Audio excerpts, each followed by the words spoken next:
Čaute všetci a ja vás vítam u môjho ďalšieho videa. No a dneska si spravíme taký menší setup tour, takže môžeme ísť na to.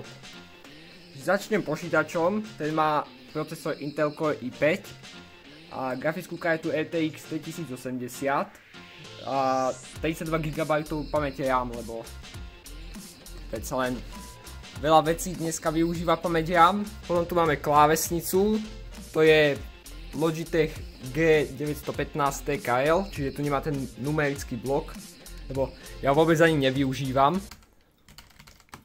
To mechanická klávesnica, takže tak, super. Tu máme myš, to je klasická Lenovo, nič extra.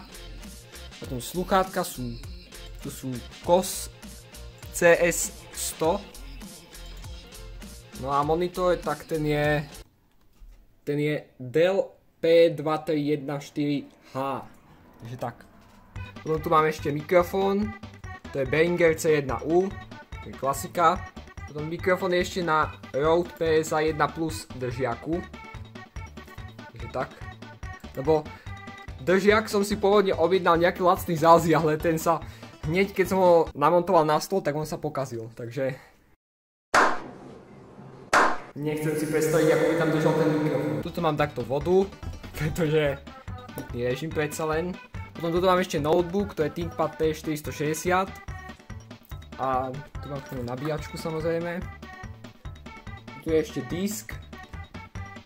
Takže tak, teraz si ukážeme koľko FPS mi to ide. Takže môžete vidieť okolo 900 FPS, parádička úplne so sódiom. Takže tak, všetko super. No a to bude asi všetko z tohto videa, takže dajte like, odber a čau.